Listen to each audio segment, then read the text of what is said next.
जन्म भूमि से स्वर्गादित गिरियसी। मैया की गोद का सुख, अपनी जन्मभूमि का सुख स्वर्ग के सुखों से भी ऊपर बताया गया है। आज भगवान कन्हैया 11 साल 3 महीना 21 दिन के बाद में अपनी जन्मभूमि मथुरा धाम को देखने के लिए चले हैं। बाबा से कहा है कि बाबा अगर आपकी आज्ञा हो जाए तो हम मथुरा धाम को देखना चाहते हैं। बाबा कहने लगे हैं कन्हैया आप मथुरा जा रहे हो लेकिन किसी से रास्ते में बात मत करना। अगर महाराज को सुनने के लिए मिल गया कि आपने किसी से बात की है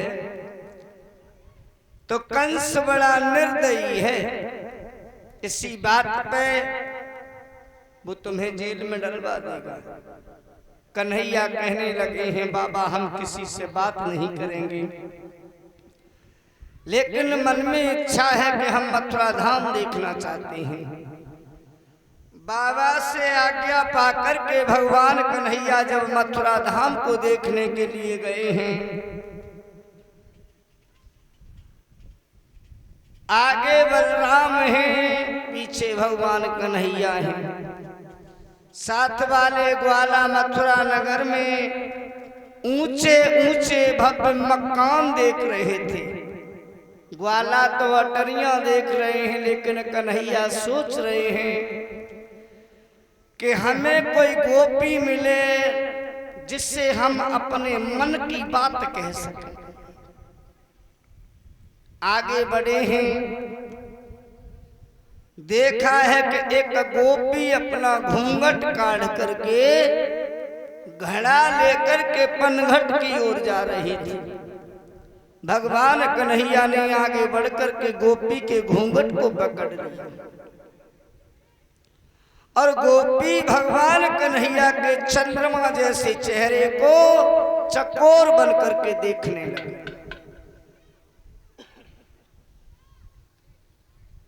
भगवान कन्हैया गोपी से बड़े रसिक शब्दों में प्रश्न करते हैं,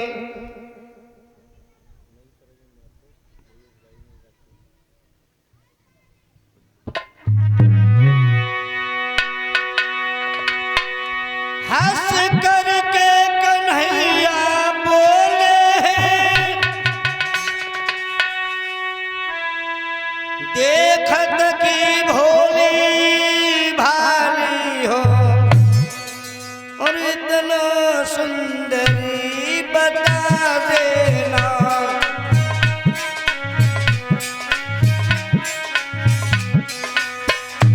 इतना सुंदरी बता देना तुम कौन पुरुष की प्यारी हो।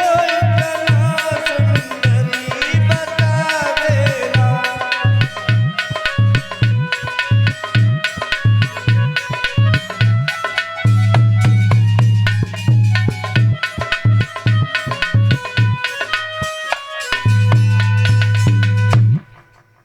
प्रश्न किया है कि हे देवी आपका नाम क्या है, आप कहाँ रहती हो। गोपी भगवान कन्हैया के चंद्रमा जैसे चेहरे को निहार रही थी। जब ध्यान आया है कि घर वाले सब प्यासे बैठे हैं, झुंझला करके वह गोपी कहने लगी है कि हटो एक तरफ, हटो एक तरफ। झुंझला कर सुंदरी बोली है पर प्रेम हृदय में बढ़े हैं। अरे घूंघट मेरो छोड़ दो,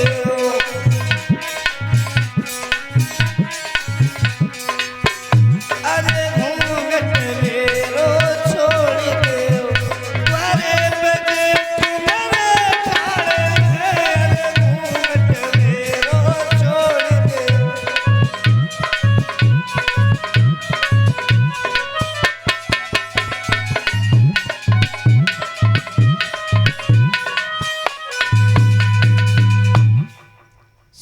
दामा कहने लगा, देखो बलराम भैया,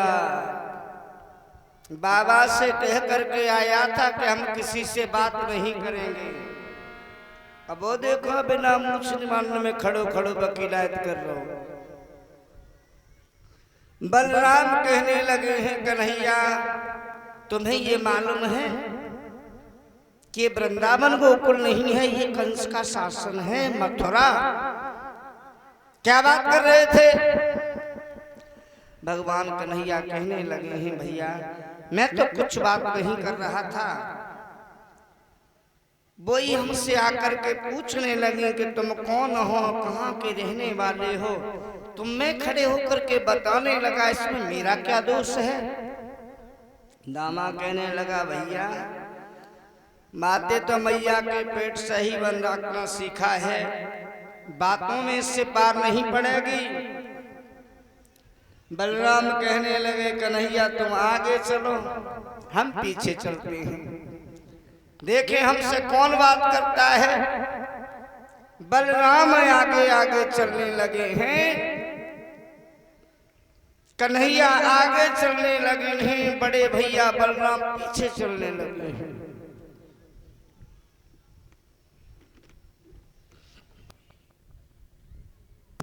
तब तक उस गोपी की नंद घर में से निकल करके आई, कहने लगी, आज समझ में आया कि तुम घंटों में पानी भर के क्यों लौटती हो। कौन थे ये? सब्जी में तनी मिर्च झोंक दी, भैया के सब गाल बड़े जा रहे हैं और तुम यहाँ कुआ पे खड़ी खड़ी वकीलात कर रही हो। चलो घर, आज भैया से ऐसी ऐसी मिला करके कहें कि घर पहुंचते ही पहुंचते मिट्टी का तेल डाल के आग लगवाएं। वो गोपी कहने लगी हैं, अरे नादान, तेरे हृदय में ये पाप की बात कैसी आ गई? जिन्हें देखने के लिए बड़े बड़े ऋषि ब्रह्म ऋषि हजारों वर्षों तक बैठ करके भगवान की भक्ति करते हैं, लेकिन सचराचर के स्वामी का दर्शन नहीं होता है। जीवन धन्य हो गया कि आज उन प्रभु का दर्शन हमें घर बैठे ही हो गया। बोली है, चतुर सखी कहने लगी, क्या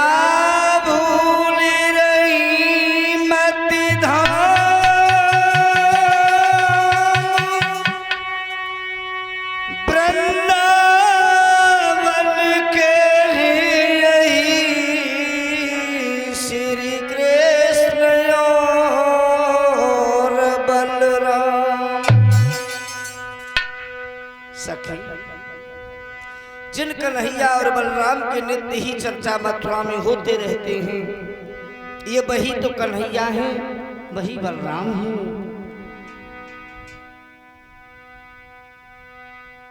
सखी कहने लगी हैं, भाभी इसमें कृष्ण कौन से हैं, बलराम कौन से हैं, बताती हैं।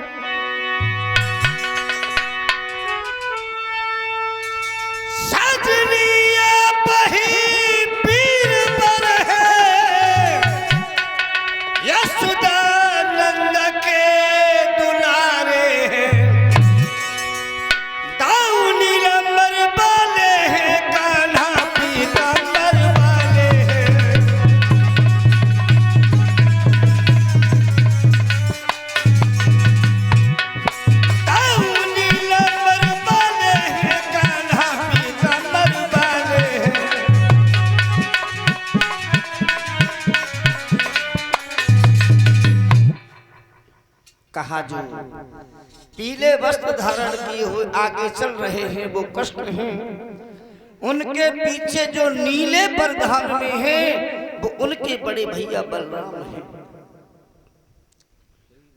भगवान कन्हैया वहां से आगे निकल जाते हैं। आगे भगवान कन्हैया बड़े हैं तो देखा है कि कंस की दासी चली आ रही थी। हाथ में चंदन का पात्र है और वो कितनी सुंदर थी।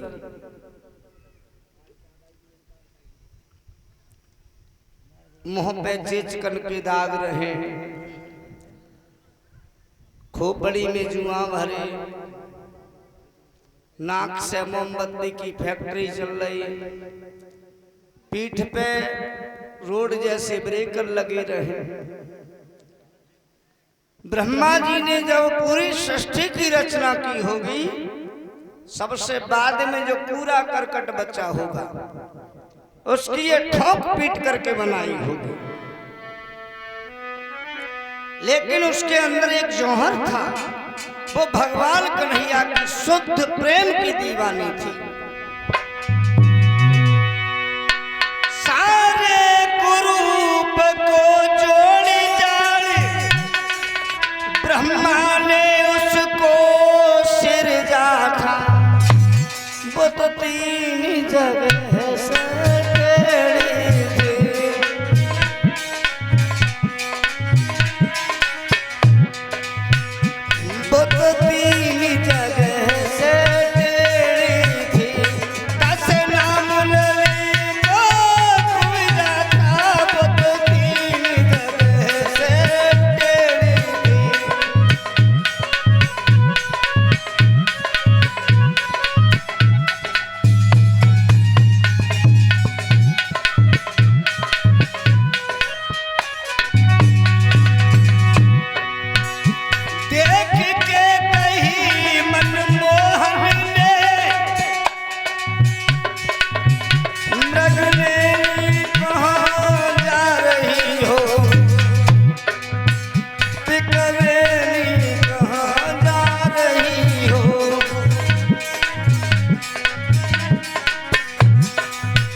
भगवान कन्हैया के मुंह से सुना कि मृग नैनी पिक बैनी सुख देनी।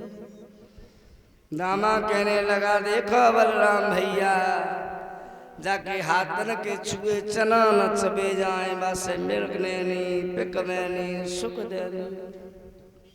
कन्हैया कहने लगे, दामा बात हमसे हो रही है, तू बीच में क्यों बोल रहा है? कहा कि तुम सही बात करे तो ही ठीक है, हमारी तरफ आई तो एक लठ में जब भट्टा से बैठ जाए। गत की न सूरत की मृग नैनी सुख देनी पिक बैनी। भगवान कन्हैया कहने लगे हैं, दामा तू बड़ा ढीठ है रे, बात भी नहीं करने देता। और हमें ये लगता है कि ललिया बोझ के जितने लड़का हैं, एक मलैया के पीछे पूरे गांव के लड़का पागल हो गए। भैया ये कंस नहीं है, एक मलैया है, शांति से कथा सुनो, काफी समय है। कंस होता तो एक अभी उसके आसपास दिखाई नहीं देता, शायद गांव से भी चले जाते। इधर आके बैठो पंडाल में, तुमने 1 घंटा पहले से ही पंडाल खाली कर दिया, और जल्दी करवानी हो तो बता दो, फिर 5 मिनट में कंसवध होता है।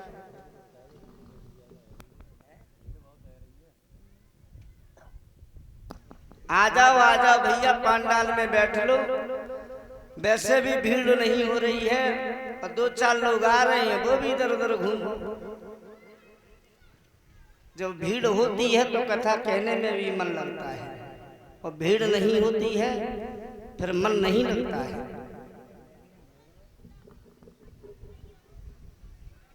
भगवान कन्हैया कहने लगे हैं, आपका नाम क्या है? कहा, प्रभु मेरा नाम कुब्जा है।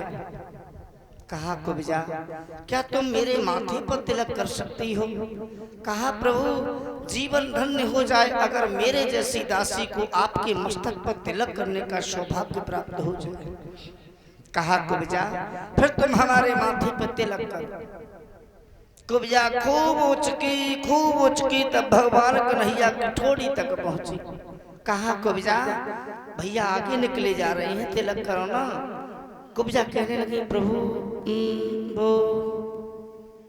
कहा कुब्जा अरे तिलक करो, भैया आगे निकले जा रहे हैं। कुब्जा ने फिर कोशिश की प्रभु वो। समझ गए कन्हैया कि हमारे मस्तक तक नहीं पहुंच रही। भगवान कन्हैया ने अपना पैर कुब्जा के पैर के ऊपर रख दिया, एक हाथ कुब्जा की ठोड़ी से लगाया है। चट तीन चटाके हुए, कुब्जा बिल्कुल की सीधी। अगर इस स्थान पर कुब्जा को विश्व सुंदरी की उपाधि दे दी जाए तो इसमें कोई अतिशयोक्ति अलंकार नहीं होगा। भगवान का जैसे ही हाथ लगा है, भगवान का हाथ लगाते ही को बड़ी मिट के छविवान भई। फट गए एक पर्दा शोभा दासी देव समान भई।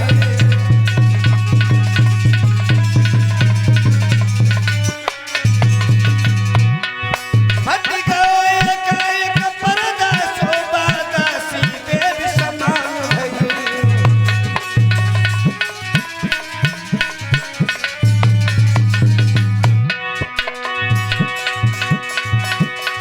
उस मुख पर काली चमकीली जुल्फे बल खाए जाती है। मानो मणि वाले पर्वत पर नागिनी की डोली करती है।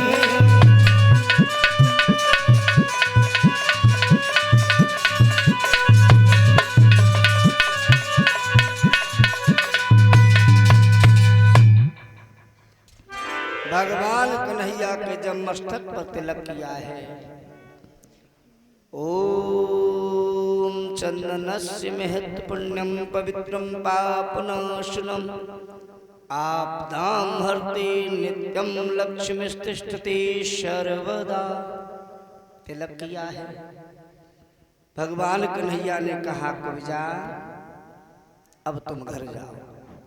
दामा कहने लगा हाँ कन्हैया अब कुब्जा घर जाओ।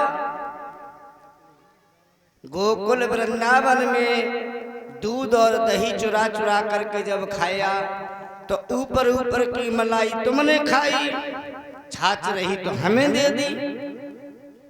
अब अपने तिलक लगवा दिया, कह दिया कि जाओ कुब्जा घर, हमारे भी लगवाओ।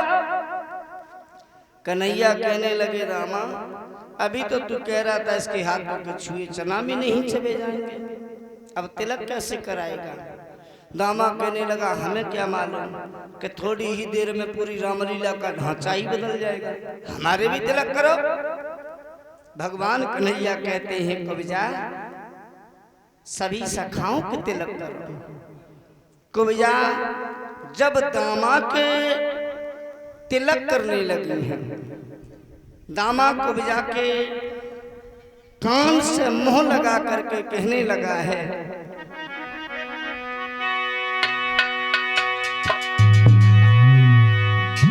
दाम के रसिक वचन सुन के बाके प्रेम हृदय में बाढ़े हैं। तेरी आंखें दामा भर गई हैं, हृदयेश्वर सन्मुख ठाड़े हैं।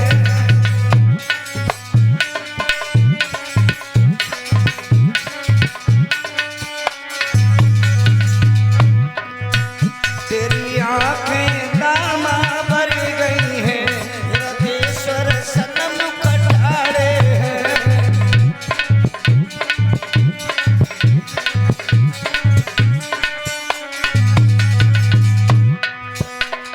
श्यामा श्याम सलोनी सूरती को सिंगार बसंती है।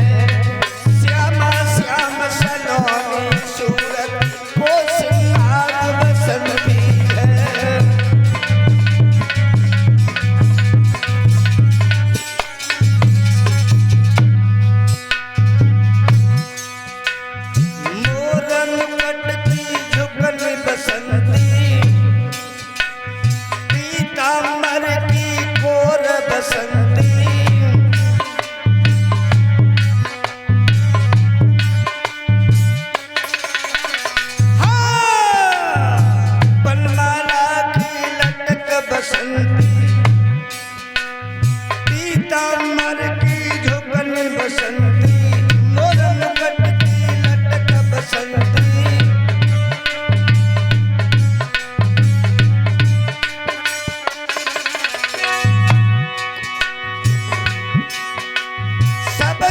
पियन